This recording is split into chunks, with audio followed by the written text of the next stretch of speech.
Hello, नमस्कार. घरच्या recipes मराठीमध्ये तुमच्या सगळ्यांचं खूप खूप मनापासून स्वागत आहे. आज मी बनवणार आहे मिरचीची भाजी आणि आमच्याकडे तर याला मिरचीची भाजी म्हणतात, पण कुठे कुठे याला आंबट चुक्याचं वरणसुद्धा म्हणतात. तर जास्त वेळ न घालवता लवकरच आपण रेसिपीला सुरुवात करूया. तर मी इथं आंबट चुका छान धुवून घेतलेला आहे. इथं हिरव्या मिरच्या घेतलेल्या आहेत, अद्रक, लसण, खोबऱ्याचे तुकडे, शेंगदाणे, ही 1 वाटी तुरीची डाळ आणि शेंगदाण्यांचं कूट घेतलेलं आहे. चला मग पुढच्या प्रक्रियेला सुरुवात करूया. तर सगळ्यात आधी मी कुकरमध्ये तुरीची डाळ ही धुवून घेतलेली आहे. तुरीची डाळ घातल्यानंतर त्यामध्ये बारीक चिरून घेतलेली आंबट चुका घातला. नंतर बारीक चिरून घेतली आहे हिरवी मिरची आणि शेंगदाणे. तर याच्यामध्ये मी शेंगदाणे घालणार आहे आणि थोडेसं दाण्यांचं जे कूट आहे ते मी फोडणीमध्ये घालणार आहे.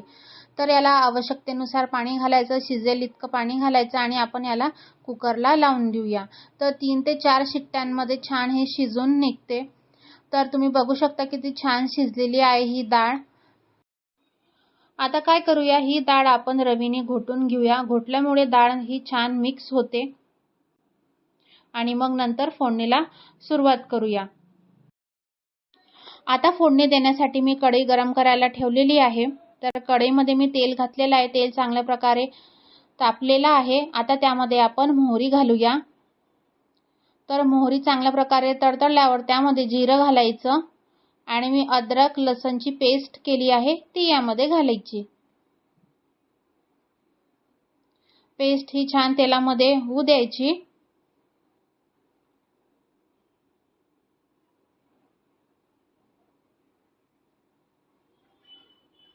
नंतर यामध्ये कढीपत्ता घालायचा आणि कढीपत्ता घातल्यानंतर जे आपण खोबऱ्याचे तुकडे केले होते ते यामध्ये घालायचे. ते लालसर रंग होईपर्यंत तेलामध्ये परतून घ्यायचे. नंतर यामध्ये शेंगदाण्यांचं कूट घालायचं, ते पण तेलामध्येच घातलेलं आहे आणि हे सगळं चांगल्या प्रकारे परतून घ्यायचं. नंतर यामध्ये हळद घालायची. हळदीला पण छान परतून घ्यायचं. हा मी गरम मसाला घातलेला आहे. तुम्ही सब्जी मसाला घातला तरी चालेल किंवा गरम मसाला घातला तरी पण छान चव येते. नंतर जे आपले शिजलेले डाळ होती ती यामध्ये घालायची.